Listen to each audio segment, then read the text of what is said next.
Assalamualaikum warahmatullahi wabarakatuh. Innal hamdalillah nahmaduhu wa nasta'inuhu wa nastaghfiruh wa na'udzu billahi min shururi anfusina wa min sayyiati a'malina. Man yahdihillahu fala mudhillalah wa man yudlil fala hadiyalah.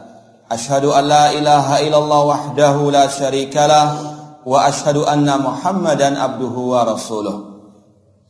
Ya ayyuhalladzina amanu taqullaha haqqa tuqatih wa la tamutunna illa wa antum muslimun. Ya ayyuhan nasu taqu rabbakumul ladzi khalaqakum min nafsin wahidah wa khalaqa minha zawjaha wa batha minhuma rijalan katsiran wa nisaa'a wattaqullaha alladzi tasaaluna bihi wal arham innallaha kana 'alaikum raqiba. Ya ayyuhalladzina amanu taqullaha wa qulu qawlan sadida yuslih lakum a'malakum wa yaghfir lakum dhunubakum wa man yuti'illaha wa rasulahu faqad faza fawzan 'azima. Amma ba'd, fa in asaqal hadithi kitabullah wa khairal hadi hadi Muhammadin sallallahu alaihi wasallam wa syarrul umuri muhdatsatuha wa kullu muhdatsatin bid'ah wa kulla bid'atin dhalalah wa kulla dhalalatin finnar. Ikhwani fillah, ma'asal muslimin, hadirin salat subuh berjamaah rahimani wa rahimakumullah. Marilah kita senantiasa memanjatkan puji syukur kepada Allah Subhanahu wa taala yang dengan limpahan nikmat, hidayah serta pertolongannya kita masih diberikan kesempatan Allah Subhanahu wa taala untuk beribadah kepadanya, yaitu dengan salat berjamaah di dalam salah satu masjid Allah Subhanahu wa taala ini. Semoga Allah Subhanahu wa taala menerima semua amal ibadah kita. Ikhwani fillah wa akhwati rahimani wa rahimakumullah. Setiap kita pasti menginginkan barokah, menginginkan untuk diberkahi usia kita, harta kita, anak dan keturunan kita, dan keluarga kita semuanya. Namun tahukah kita apa itu barokah? Dan bagaimana cara untuk kita menggapainya? Agar kita tidak salah langkah yang sangat fatal akibatnya. Ma'asal muslimin rahimani wa rahimakumullah. Al-barakah, kata para ulama, maknanya adalah ziyadatul khair, tambahan kebaikan. Kalau mungkin kita contohkan, ada dua orang, dia punya uang yang sama nominalnya, 100.000, 100.000. Yang satu sangat manfaat uangnya, bisa beli ini, beli itu, bermanfaat sekali. Namun yang satu sama nominalnya 100.000, namun habis, tidak ada bekasnya sama sekali, tidak ada manfaatnya sama sekali. Dibuat hal-hal yang tidak bermanfaat. Yang satu Allah barakahi, meskipun nominalnya 100.000 namun bisa bermanfaat. Ini namanya ziyadatul khair, tambahan kebaikan yang Allah berikan kepada orang tersebut. Ini yang dikatakan dengan barokah. Jadi kalau kita mendengar istilah barokah, maknanya adalah ziyadatul khair, tambahan kebaikan. Kemudian yang harus kita yakini, semua kebaikan di tangan Allah. Semua kebaikan milik Allah. Itu adalah nikmat anugerah dari Allah Subhanahu wa taala. Ini harus kita yakini, barokah milik Allah, dan darinya lah kita mengharapkan. Allah Subhanahu wa taala berfirman, "Qulillahumma malikal mulki tu'til mulka man tasha wa tanzilul mulka mimman tasha wa tu'izzu man tasha wa tudhillu man tasha biyadikal khair innaka ala kulli syai'in qadir." Ya Allah, malikal mulki, rajanya diraja. Engkau yang berikan kekuasaan kepada orang yang engkau kehendaki. Engkau yang mencabut kekuasaan dari orang yang engkau kehendaki. Engkau yang memuliakan orang yang engkau kehendaki, dan engkau menghinakan orang yang engkau kehendaki.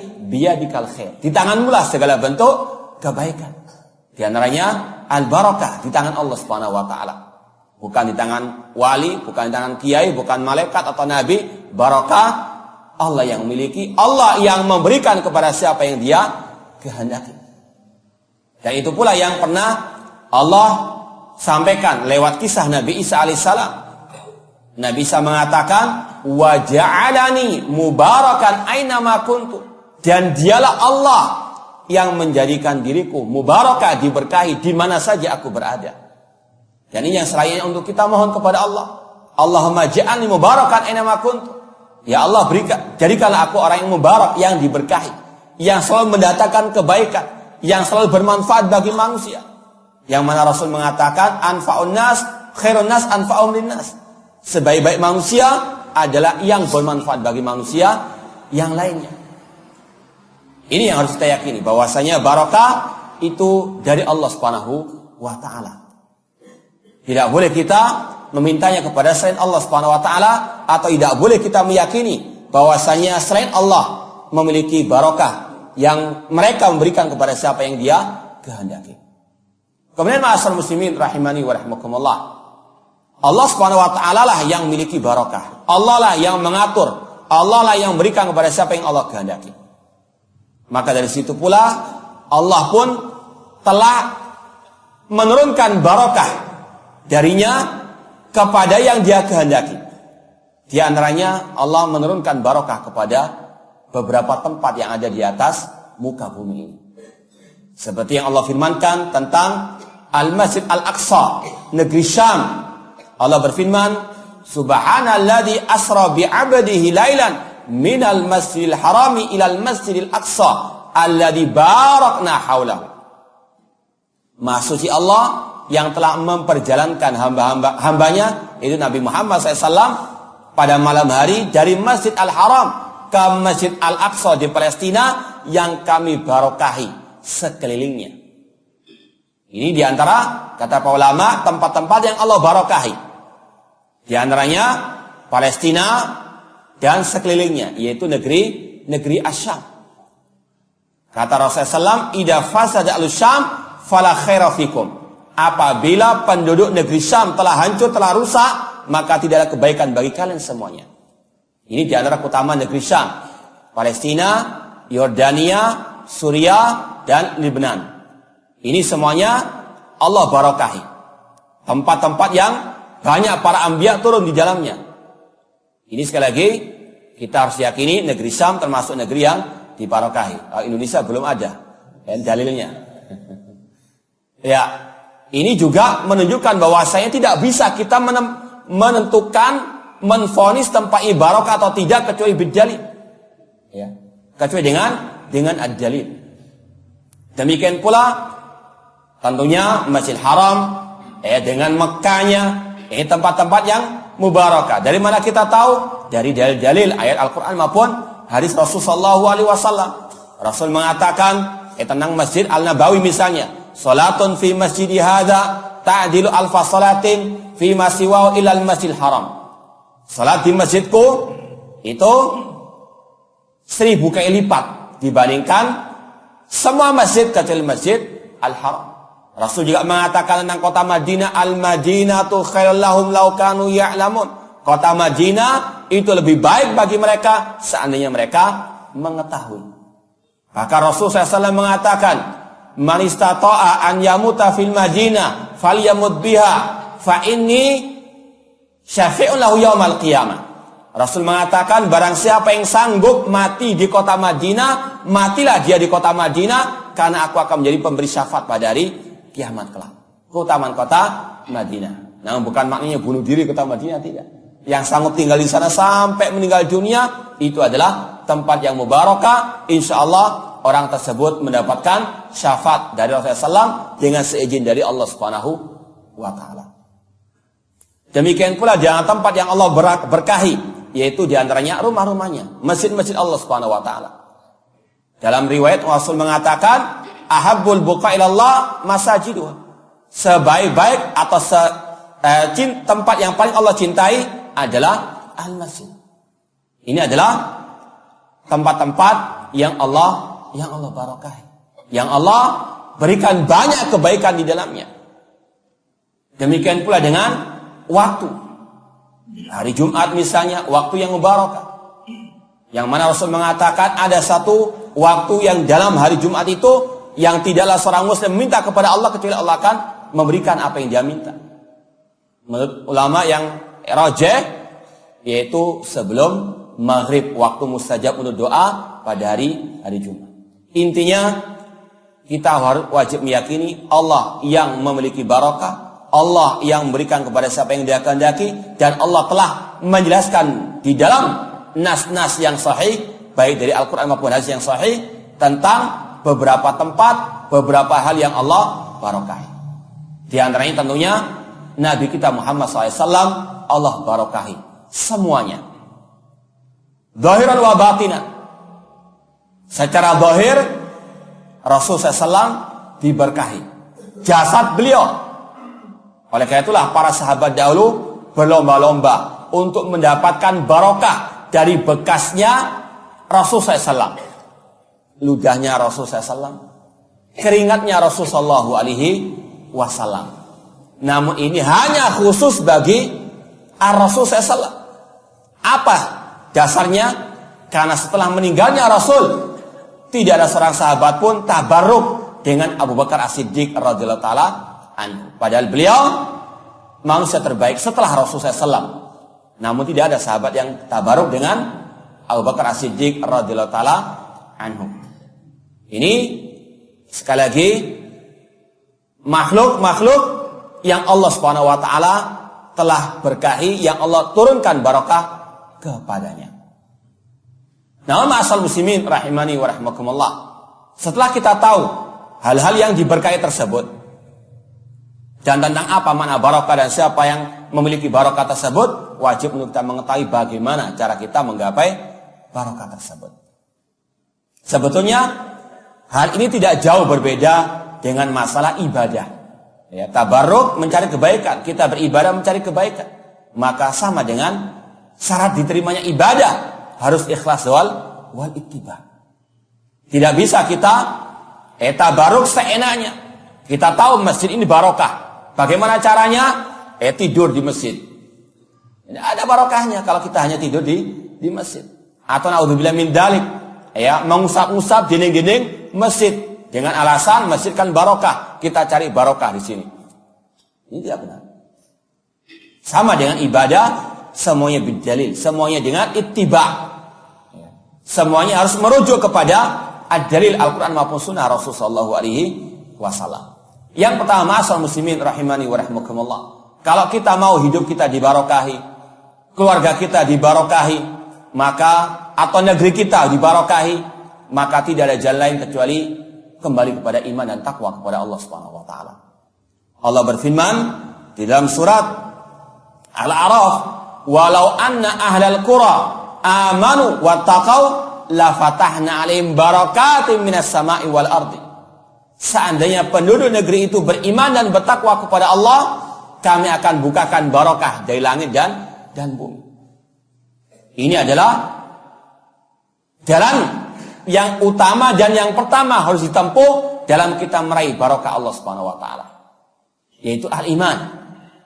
Walau anna ahlal qura amanu wattaqau, seandainya penduduk negeri itu beriman dan bertakwa. Tentunya iman yang sebenarnya.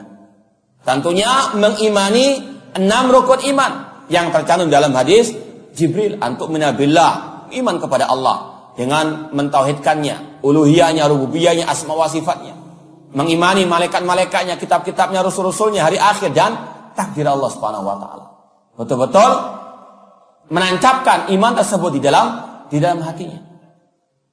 Demikian pula tidak cukup hanya dengan al-iman, keyakinan, namun harus ada konsekuensinya, yaitu wattaqau, bertakwa kepada Allah Subhanahu wa taala. Namun juga dengan takwa yang sebenar-benarnya, takwa yang sebagaimana didefinisikan oleh seorang ulama tabi'in, Talaq bin Habib rahimahullah taala. Beliau mengatakan at-taqwa an ta'mala bi ta'atillah ala nurin minallah tarju thawaballah, yaitu engkau melaksanakan ketaatan kepada Allah di atas cahaya dari Allah, di atas dalil ittiba, mengikuti sunnah Rasulullah SAW. Tarju thawaballah, mengharapkan pahala dari Allah, ikhlas, tidak menginginkan pujian dari manusia. Kemudian wa antatruka ma'siyat Allah, engkau meninggalkan maksiat kepada Allah di atas cahaya dari Allah, di atas dalil takhafu iqaballah, dalam rangka takut adab Allah Subhanahu wa taala. Kalau kaum muslimin, kalau manusia, mereka mengamalkan firman Allah ini, hidup mereka akan dibarokahi. Pasti penuh dengan kebaikan, penuh dengan kebahagiaan, bukan hanya di dunia, namun sampai kepada akhirat kelak. Bahkan rumah tangga yang mereka bangun di atas iman dan takwa, itu terus akan langgeng sampai di surga kelak. Allah mengatakan jannatu adnin yadkhulunaha wa man salaha min aba'i wa azwaji wa dzurriyyatihim.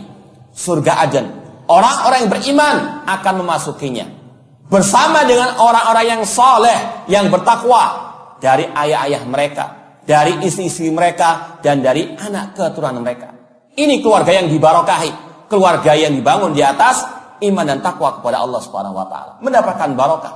Karena apa? Mengamalkan firman Allah, walau anna ahlal qura amanu wattaqau. Seandainya penduduk negeri itu beriman dan bertakwa kepada Allah, la fatana alaihim barakatin minas samai wal ardh. Kami bukakan barokah dari langit dan bumi. Maka kalau kita perhatikan, ya, mengapa negeri kita yang penuh dengan kekayaan alamnya, yang insya Allah semua yang ada di dunia ada di Indonesia, ya, tambang semuanya ada di negeri kita ini, ya. Mungkin tidak ada duanya di dunia, ya. Negeri yang, ya, masya Allah, ya, kekayaan alamnya melimpah ruah, namun kenapa masih banyak kefakiran, kenapa masih banyak kemiskinan? Di antaranya tadi, walau anna al-qura amanu, barokah tidak dibukakan karena mereka banyak yang tidak beriman, tidak bertauhid kepada Allah, tidak bertakwa kepada Allah Subhanahu wa taala. Kesyirikan merajalela, kebid'ahan di mana-mana, kemaksiatan bergentayangan, maka bagaimana Allah akan menurunkan barokah?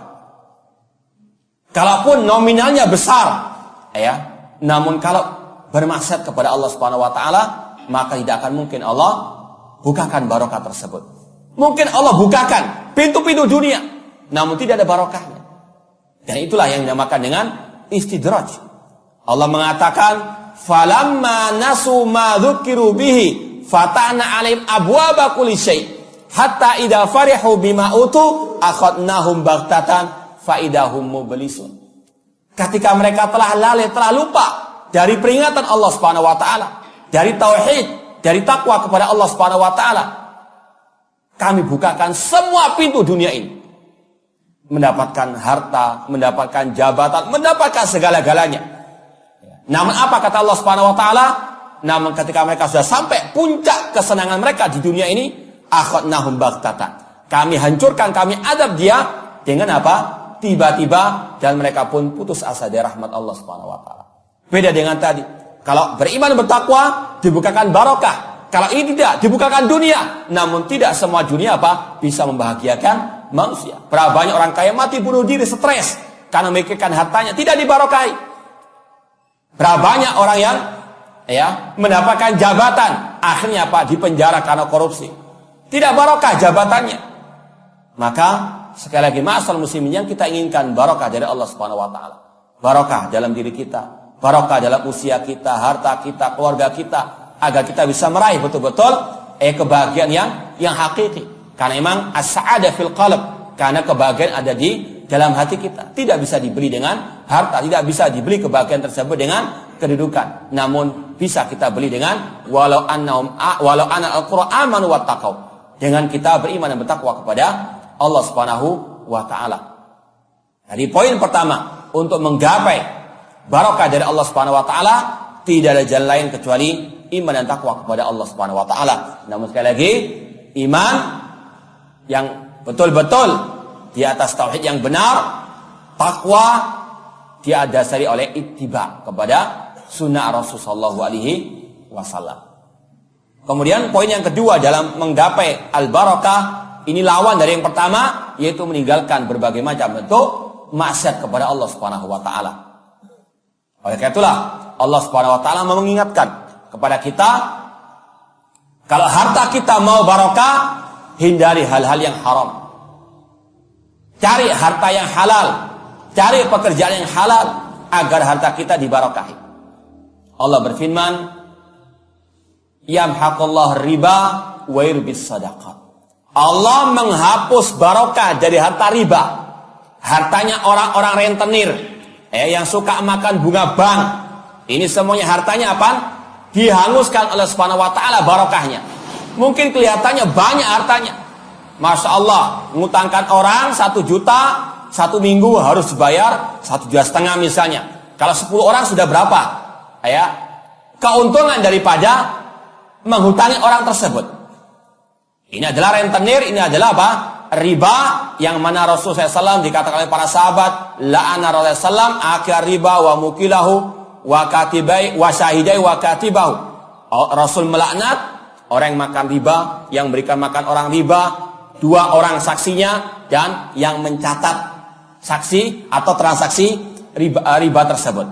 Ini adalah orang terlaknat yang tidak akan mungkin mendapatkan kebaikan dari Allah Subhanahu wa taala. Dijauhkan dari rahmat Allah Subhanahu wa taala. Karena apa? Melanggar perintah Allah, memaksiati Allah dengan mendolimi hamba-hambanya, memakan harta riba. Allah mengatakan yamhaqullah riba, yamhaqullah riba. Allah menghapus barokah dari harta riba, wa yurbis shadaqat. Namun Allah mengembangbiakan harta sedekah karena orang itu taat kepada Allah, melaksanakan ketakwaan kepada Allah Subhanahu wa taala. Maka harus kita yakini, ya, ada barokah dari Allah Subhanahu wa taala. Jangan seperti kelompok Al-Mu'tazilah. Ya, kelompok Mu'tazilah, kelompok ya penuhan akal, mereka mengatakan ya kalau 1 juta tidak ada istilah barokah-barokah, ini tidak ada. Naudzubillah min dzalik. Kita yakini barokah itu ada, namun dari Allah Subhanahu wa taala dan digapai dengan cara yang syar'i. Contoh kalau masalah riba tadi dengan harta yang halal, seperti yang kita contohkan tadi. Nominalnya sama, 2 orang, yang satu dengan jual beli ya yang halal, yang satu dengan cara riba. Mungkin dia untungnya sama-sama 1 juta. Namun yang riba ini tidak banyak manfaatnya, bahkan banyak memudaratkannya. Ya, mungkin dipakai anaknya untuk beli ya mungkin sepeda motor, tambahan sepeda motor mungkin, namun dia kecelakaan. Naudzubillah min dzalik. Atau nanti dicuri sehingga dia stres, hartanya apa tidak barokah. Namun yang ini karena hasil jual beli dengan keringat yang bercucuran, mulai pagi buka berdagang sampai sore mungkin. Kemudian apa mendapatkan harta 1 juta, maka insya Allah lebih bermanfaat untuk anaknya, bisa menyekolahkan sampai berhasil, mendidik keluarganya berhasil dan seterusnya. Ini adalah harta yang barokah. Berapa banyak orang seperti itu.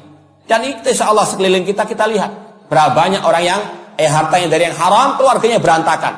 Namun yang ini miskin, namun masya Allah sukses anak-anaknya. Ini menunjukkan bahwasanya ada barokah yang Allah turunkan kepada hamba-hambanya kalau orang itu betul-betul mengikuti jejak Rasul sallallahu alaihi wasallam, betul-betul beriman dan bertakwa kepada Allah Subhanahu wa taala. Maka demikian pula usia kita. Kalau kita mau usia kita diberkahi Allah Subhanahu wa taala, gunakan untuk taat kepada Allah Subhanahu wa taala. Usia kita sama, ya. Artinya sehari kita punya waktu 24 jam. Apakah ada di sini yang punya waktu 30 jam? Hah? Semuanya sama. Namun barokah itu yang membedakannya. Yang satu masya Allah, ya bisa mungkin tiap pagi membaca Al-Quran, bahkan mungkin menghafalkannya, mungkin ditambah dengan menghafal hadis, bisa melaksanakan banyak ibadah kepada Allah Subhanahu wa taala, membantu orang lain. Yang satu tidur, kerjaannya cuma tidur aja, kerjaannya cuma apa? Makan, minum, mungkin kalau hayya salat masuk ke masjid, setelah itu makan, tidur lagi, manfaatnya sangat kurang. Namun inilah barokah. Makanya ya wajib untuk kita betul-betul melaksanakan perintah Allah dan meninggalkan larangan Allah agar usia kita dibarakahi Allah Subhanahu wa taala sehingga tidak menjadi bumerang atas kita. Karena Rasul mengatakan la tazulu qadama ibni adam min in rabbih hatta yus'al an arba'in. Tidak akan bergeser telapak Bani Adam dari sisi Allah pada hari kiamat sampai ditanya tentang 4. Di antaranya an umri fi ma'afna, tentang usianya. Untuk apa dia gunakan? Ini akan ditanyakan. Apakah usianya dibarokahi atau tidak? Usianya betul-betul barokah atau tidak? Ini akan diminta tanggung jawab oleh Allah Subhanahu wa taala. Makanya Nabi Isa saja mengatakan wa ja'alani mubarakan aina ma kuntu. Dia menjadikan aku mubarakah, diberkahi. Setiap langkahku diberkahi, aktivitasku diberkahi, penuh dengan kebaikan. Ini yang kita minta kepada Allah Subhanahu wa taala. Jangan sampai usia kita tidak dibarakahi sehingga tidak banyak manfaatnya sehingga menjadi bumerang naudzubillah min dzalik pada hari kiamat kelak. Kemudian juga Rasul SAW pernah mengingatkan bagi para pedagang, Rasul mengatakan munafiqatun lisil'ah, bahwasanya sumpah dusta ketika berdagang itu memang melariskan dagangan. Namun kata Rasul mumhiqatun lil barakah, menghapus barokah. Dan ini naudzubillah min dzalik sangat amat banyak. Kulaannya belinya dia mungkin 100.000, namun dia bersumpah, demi Allah saya beli barang ini 200.000 atau 150.000. Mungkin pembelinya sangat percaya karena dia bersumpah, demi Allah. Apalagi pakai kopiah putih, Pak Haji sumpah, ini pasti benar, dibeli dengan harga 300.000. Betul, nominalnya Masya Allah, untungnya 200.000, namun yakin tidak barokah. Rasul yang mengatakan mumhiqatul lil barokah, sumpah palsu, sumpah dusta ketika berdagang itu menghapus barokah dari mungkin setelah dapat untung itu langsung kobongan kebakaran misalnya, tidak menutup kemungkinan. Atau tadi dibelikan oleh anaknya dengan hal-hal yang tidak bermanfaat bahkan memudaratkan. Naudzubillah min dzalik, sampai terjadi sebagian rentenir anaknya jadi pecandu narkoba, menjadi bandar narkoba, itu kehidupannya hancur berantakan. Naudzubillah min dzalik. Kemudian yang ketiga di antara cara menggapai barokah yaitu dengan kalau kita bekerja mencari nafkah itu mulai dari pagi hari. Mungkin buka toko pagi hari. Itu termasuk yang disunahkan Rasulullah SAW. Rasul mengatakan burika ummati fi bukuriha. Umatku ini diberkahi pada pagi harinya. Pagi hari bukan untuk tidur, pagi hari untuk beraktivitas yang bermanfaat. Cari harta maisha atau mungkin hal-hal yang bermanfaat. Apalagi dengan kita mengaji, insya Allah lebih banyak apa? Lebih banyak barokahnya. Lebih masuk karena lagi fresh. Dan seterusnya. Rasul mengatakan burika ummati fi bukuriha. Umatku diberkahi pada waktu apa? Pagi harinya. Bahkan Rasul SAW menggambarkan tentang seekor burung yang sedang apa? Mencari makan. Kapan? Apakah tidur dulu? Tidak. Rasul mengatakan, "Lau tawakkaltum 'alallahi haqqa tawakkulihi la razaqakum kama yarzuqut tayra yaghdu khimasan wa yaruhu bitanan." Seandainya kalian bertawakal kepada Allah dengan sebenar-benarnya tawakal, maka sungguh Allah akan memberikan rezeki kepada kalian sebagaimana Allah memberikan rezeki kepada seekor burung. Apa yang dilakukan oleh seekor burung? Yaghdu khimasan. Pagi hari sudah apa? Pergi cari makan. Dalam keadaan lapar, sore harinya sudah apa? Sudah kenyang. Ini gambaran dari Rasulullah. Inilah selain yang dilakukan oleh umatnya. Tidak malas-malasan ketika pagi hari, giat pagi hari. Karena itu waktu-waktu yang apa? Dibarakahi oleh Allah Subhanahu wa taala. Jangan pada subuh kemudian tidur. Ini menghilangkan barokah dalam diri kita. Waktu kita terbuang, kemudian juga aktivitas kita tidak banyak bermanfaat. Berapa banyak orang yang bangun ketika pagi hari tersebut sudah tidak lagi fresh, sudah tidak lagi, malah apa? Ketagihan untuk apa? Malas-malasan. Maka sekali lagi, pagi hari seorang muslim harus giat untuk beraktivitas, entah dalam urusan agama atau dalam urusan dunia yang bermanfaat baginya. Ihris ala ma yanfa'uka wasta'in billah. Berusahalah menggapai manfaat di dunia maupun di akhirat dan mintalah pertolongan kepada Allah Subhanahu wa taala.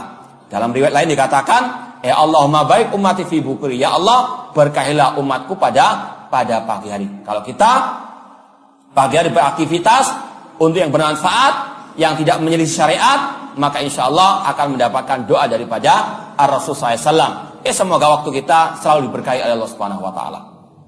Kemudian yang keempat di antara cara menggapai al-barakah dari Allah Subhanahu wa taala yaitu dengan kita banyak berdoa kepada Allah Subhanahu wa taala. Karena memang barokah dari Allah kita minta kepada Allah Subhanahu wa taala. Di antara doa untuk orang menikah apa? Barakallahu laka baraka alayka wa jama bainakuma fi khair. Dimintai Allah Subhanahu wa taala untuk memberkahi saudara kita yang telah menikah agar pernikahannya dibarokahi, agar langgeng, agar rumah tangganya betul-betul mendapatkan banyak kebaikan. Ini sekali lagi kita ucapkan dengan kita jiwai, kita doakan semoga keluarganya mendapatkan keluarga yang sakinah mawaddah warahmah. Kita minta kepada Allah Subhanahu wa taala. Demikian pula untuk diri kita. Rasul mengajarkan doa, Allahumma barik lana fi asma'ina wa absarina wa azwajina wa dzurriyyatina. Ya Allah, barakahi pendengaran kami agar kita tidak mendengar kecuali kebaikan, tidak mendengar kecuali al-haq. Demikian pula dengan penglihatan kita. Apalagi pada zaman seperti ini, harus jujur kita. Susah untuk apa? Menundukkan pandangan, melaksanakan firman Allah Subhanahu wa taala, "Qulil mu'minin yaghuddu min absarihim." Fitnah di mana-mana, fitnah nisa. Ya. Dan itu yang telah dikabarkan oleh Rasulullah SAW. Rasul mengatakan, ittaqud dunya wa taqun nisa. Takutlah kalian kepada urusan dunia, kepada fitnah dunia, dan juga fitnah apa? Wanita. Maka kita mohon kepada Allah agar penglihatan kita dibarokahi, dengan tidak melihat kepada yang haram. Kemudian juga Rasul mengatakan, wa azwajinya, berkahilah istri kami, keluarga kami, dan keturunan kami. Karena berapa banyak, mungkin Masya Allah, orang tuanya rajin mengaji, namun karena anaknya tidak pernah didoakan, istrinya tidak pernah didoakan, maka durhaka kepada sang suami tersebut. Oleh karena itulah, dalam Islam, ku anfusakum wa ahlikum nara. Jagalah diri kalian dan anak keturunan kalian. Jangan kita mengaji sendiri, keluarga kita biarkan. Nanti akan menjadi bumerang bagi kita di dunia maupun di akhirat. Na'udzubillah min dzalik. Maka di antaranya apa? Selain kita mengajak untuk mengaji, kita ajarkan agama yang hak, kita juga doakan mereka. Allahumma barik lana fi asma'ina wa absarina wa azwajina wa dzurriyyatina. Ya Allah, berkahilah pendengaran kami, penglihatan kami, istri kami, dan anak keturunan kami. Kalau doa tersebut dikabulkan, Masya Allah, akan merasakan kebahagiaan di dunia maupun di akhirat. Keluarganya bahagia, keluarganya di atas iman dan takwa, anak yang menjadi anak yang saleh, yang menjadi amal, menjadi salah satu pahala yang terus mengalir sampai hari kiamat. Itu diantaranya apa? Dengan doa orang tua. Maka sekali lagi, jangan pernah kita bakhil dengan mendoakan keluarga kita, diantaranya agar Allah memberkahi mereka. Sekali lagi doanya Rasulullah SAW mengajarkan kepada kita, Allahumma baik lana fi asma'ina wa absarina wa zurriyatina wa azwajina wa dzurriyyatina. Ini ikhwani fillah wa akhwati rahimani wa rahimakumullah, di antara kiat-kiat untuk kita meraih barokah dari Allah Subhanahu wa taala. Kemudian yang terakhir, poin yang terakhir yang ingin kita sampaikan, yaitu tentang bahaya orang yang salah menggapai barokah. Dan ini sangat amat banyak. Bukan hanya sampai ke dalam derajat bid'ah, namun sampai kepada derajat apa? Syirik kepada Allah Subhanahu wa taala. Bukan malah mendapatkan barokah, namun mendapatkan laknat dari Allah Subhanahu wa taala. Di dalam hadis riwayat Tirmidzi, seorang sahabat Rasulullah SAW yang bernama Abu Waqid Al-Laitsi radhiyallahu ta'ala anhu mengatakan, "Kunna nakhruju ma'a Rasulullah SAW minal Hunain." Dahulu kami pernah pergi bersama Rasulullah SAW dari Hunain. Wa nahnu hudatsau adin bil kufri, dan kami dahulu baru masuk Islam, baru keluar dari kekufuran, dari kesyirikan. Walil musyrikina sidratun, kaum musyrikin mereka itu punya pohon bidara. Yakufuna 'alaiha, mereka iktikaf di sekelilingnya, duduk di sekelilingnya untuk ngalap berkah. Wa yanutuna bi asliyatahum, mereka menggantungkan senjata-senjata mereka di pohon bidara tersebut. Agar apa? Sakti. Pedang-pedang mereka tersebut. Kemudian Abu Waqid Al-Laitsi mengatakan, famaronna bisidratin, kemudian kami pun melewati sebuah pohon bidara yang lain. Kemudian kami mengatakan kepada Rasulullah SAW, ya Rasulullah, ij'al lana dzata anwatin kama lahum dzata anwat. Ya Rasulullah, buatkan untuk kami pohon bidara yang keramat. Yang kami apa? Akan menggantungkan senjata-senjata kami di atasnya sebagaimana yang dimiliki oleh kaum musyrikin jahiliyah. Maka apa kata Rasulullah? Allahu Akbar, Allah Maha Besar, sebagai bentuk pengingkaran kepada mereka. Ini masalah besar, masalah tauhid, masalah akidah. Inna hasunan kultum, ini adalah perbuatan orang-orang sebelum kalian. Kama qalat Bani Israil li Musa, sebagaimana yang diucapkan oleh oleh Bani Israil kepada Nabi Musa, ij'al lana ilahan kama lahum alihah. Ya Nabi Musa, buatlah untuk kami sesembahan sebagaimana orang musyrikin punya sesembahan. Kemudian Rasul mengatakan, la tarkabunna sanana man kana qablakum. Kalian kaum muslimin akan mengikuti jejak orang-orang musyrikin, yaitu diantaranya apa? Ngalap berkah di tempat-tempat yang diantaranya tadi pohon, atau mungkin kuburan keramat, atau mungkin tempat-tempat yang dikeramatkan. Kata para ulama, bahwasanya ini adalah hadis yang menjelaskan kepada kita tentang bahayanya ngalap berkah yang bukan pada tempatnya, yang salah caranya. Di dalam hal ini ada ya secara global ada dua kesalahan. Kesalahan menentukan itu tempat barokah tanpa dalil. Ini apa? Batil. Sebagaimana kita nggak mungkin bisa menentukan ini hari yang mulia, ini tempat yang mulia kecuali dengan dalil. Kita mengatakan seperti yang sudah kita sampaikan pada waktu yang lalu, 10 awal bulan Dzulhijjah adalah waktu-waktu yang apa? Mulia, bahkan paling mulia di atas muka bumi ini. Dari mana kita tahu? Jawabnya apa? Dari dalil. Kenapa nggak mengatakan hari ini lebih mulia daripada semua hari yang ada? Karena nggak ada dalil. Demikian seterusnya. Ini masalah hak Allah Subhanahu Wa Taala. Dia yang memuliakan waktu-waktu tertentu atau tempat-tempat tertentu. Ala lahul khalqu wal amr. Ketahuilah hak Allah untuk menciptakan dan hak Allah untuk mensyariatkan, untuk memuliakan. Ini adalah apa? Hak khusus Allah Subhanahu Wa Taala. Maka tidak boleh kita untuk apa? Menentukan ini tempat yang dibarokahi kecuali bidalil. Ketika kaum musyrikin mereka menentukan pohon itu sebagai tempat yang barokah, ini tanpa dalil jelas salah. Kemudian yang kedua yang paling fatal yaitu apa? Mereka ngalap berkahi tempat tersebut, minta barokahi tempat tersebut. Syirkun billah azza wa jalla, syirik kepada Allah Subhanahu wa taala. Demikian pula ketika kaum muslimin atau sebagian kaum muslimin menentukan kuburan wali ini kuburan yang barokah, ya, maka mereka pun apa? Ngalap berkahi tempat tersebut. Ini adalah apa? Ya, syirkun billahi azza wa jalla. Yang pertama salahnya menentukan tempat itu barokah tanpa dalil. Yang kedua apa? Tata caranya salah. Mungkin yang pertama benar, menentukan ini benar tempat yang barokah. Contoh misalnya, ya Ka'bah, Hajar Aswad itu tempat yang barokah. Betul. Namun kalau caranya salah, ia tetap salah. Sebagian kaum muslimin ketika tawaf di Ka'bah, mereka mengusap semua di dinding Ka'bah. Ini apa? Di antara tujuan mereka ngalap berkah. Bahkan mungkin sebagian, insya Allah kita semuanya tahu, tahun kemarin ya, seorang haja, perempuan yang haji menggunting apa?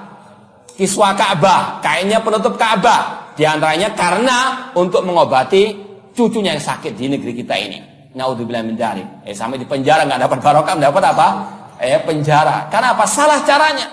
Bukan itu cara menggapai barokah. Ketika orang itu apa? Di sekitar Ka'bah.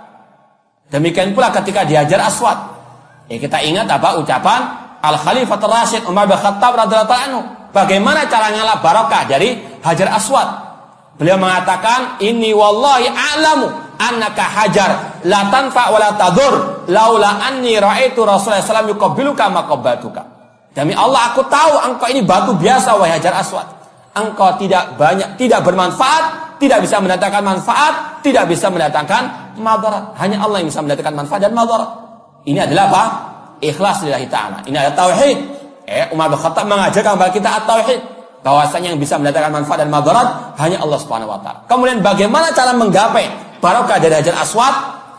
Ketika kita mencium Hajar Aswad, beliau mengatakan, seandainya aku tidak melihat Rasul menciummu, aku tidak akan menciummu. Kata para ulama, ngalap berkah itu dengan ittiba, bukan dengan ibtida, bukan dengan membuat apa? Kebid'ahan. Kita tawaf, yang kita cium hanyalah apa? Hajar Aswad itu ittiba, itu cara apa? Ngalap berkah dari Hajar Aswad. Bukan dengan meyakini Hajar Aswad bisa menyembuhkan atau bisa mendatangkan kesembuhan. Namun kita ngalap berkahnya itu dengan ittiba, menciumnya karena apa? Karena ittiba Rasul, bukan karena Hajar Aswad bisa menyembuhkan, bukan karena Hajar Aswad bisa apa? Mendatangkan manfaat atau menghilangkan madarat, tidak. Namun sekali lagi, sebagaimana kita katakan pertama, menggapai barokah dengan iman dan takwa. Takwa diantaranya dengan al-ittiba. Dengan demikian pula ketika di masjid, bagaimana kita menggapai barokah masjid Allah Subhanahu wa taala dengan ittiba. Dengan kita apa? Salat berjamaah di masjid.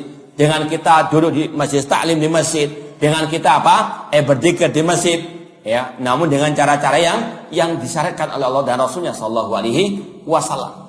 Maka dari sinilah kata para ulama, haram untuk ngalap berkah di tempat-tempat yang pertama tidak ada dalil tentangnya, dan juga kalau caranya salah. Seperti apalagi di musim haji seperti ini, naudzubillah min dzalik. Berapa banyak kaum muslimin yang ngalap berkah tanpa dalil, demikian pula apa? Tanpa ittiba.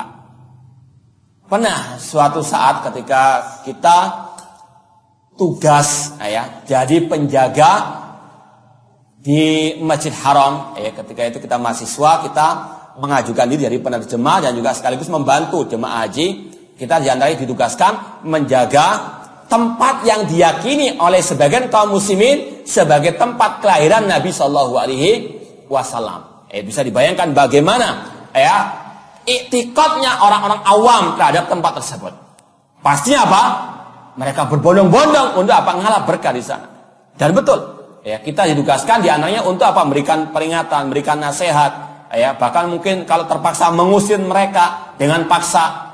Bahkan yang kita lihat sendiri, ada seorang yang seolah-olah dia bertapa, tidak bergerak sama sekali, dan wajahnya penuh dengan kegelapan, lebih gelap daripada malam yang gelap gulita.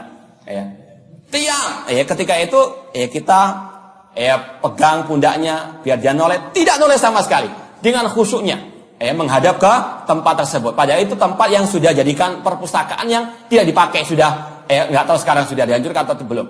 Namun itu dulu seperti itu. Dia kayak bertapa gitu. Dengan kegelapan malam wajahnya tidak berkutik sama sekali. Namun karena dia tidak mau diberitahu, tidak mau dihalusi, terpaksa kita panggil polisi untuk apa? Narik dia dengan terpaksa. Akhirnya dia ditarik. Kemudian yang lebih aneh lagi, ada satu orang jamaah haji yang mungkin usia 50 tahunan. Dia mendekat ke dinding agak samping dari tempat tersebut. Di situ ada paku yang sudah menempel di tembok. Dia ambil kayak tali gitu, kemudian dia ikat di paku tersebut. Waktu itu kita biarkan apa yang dia perbuat, kita mau tahu. Kemudian setelah berapa lama dia ambil, langsung dimasukkan di mulutnya. Setelah itu kita tanya, setelah kita kenalan dengan cara yang halus, kemudian kita tanya, apa yang diperbuat tadi Pak? Dia mengatakan, saya ini sakit gigi. Ini kan tempat barokah, saya mau barokah daripada tempat kelahiran Rasulullah SAW. Ini yang aneh lagi, ketika dia mengambil tali tersebut, ternyata tali tersebut itu sudah penuh dengan air. Sudah basah dengan air. Padahal tempat itu tidak ada tandon air. Di situ ada AC, namun sudah tidak dipakai. Namun di sana banyak burung-burung yang berterbangan. Bisa diperkirakan apa dari mana air tersebut. Namun itulah kaum muslimin tempat yang tidak jelas apakah itu betul-betul tempat kelahiran Rasulullah SAW.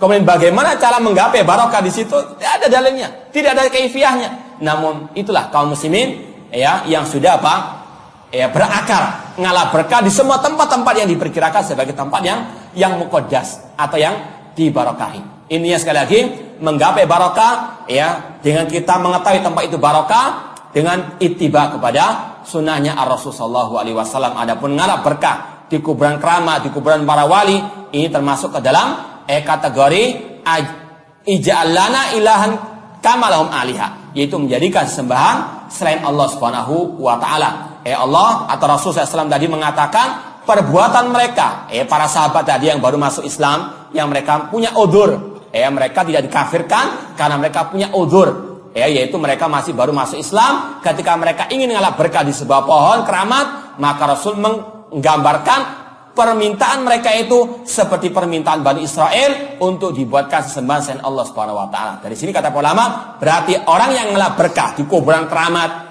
apalagi minta-minta di kuburan keramat, maka mereka telah menjadikan kuburan keramat tersebut sebagai sesembahan selain Allah, alias berbuat syirik kepada Allah Subhanahu wa taala. Dan tentunya orang yang berbuat syirik tidak akan mungkin mendapatkan barokah, namun namun kebalikannya mendapatkan laknat daripada Allah Subhanahu wa taala. Rasul mengatakan, la'anallah man dabaha li ghairillah. Allah melaknat orang-orang yang menyembelih, yang berbuat syirik kepada Allah Subhanahu wa taala. Mungkin itu yang bisa kita sampaikan. Mudah-mudahan bermanfaat. Kurang lebihnya ana mohon maaf dan terima kasih perhatiannya. Wa jazakumullahu khairan katsiran. Wassalamualaikum warahmatullahi wabarakatuh.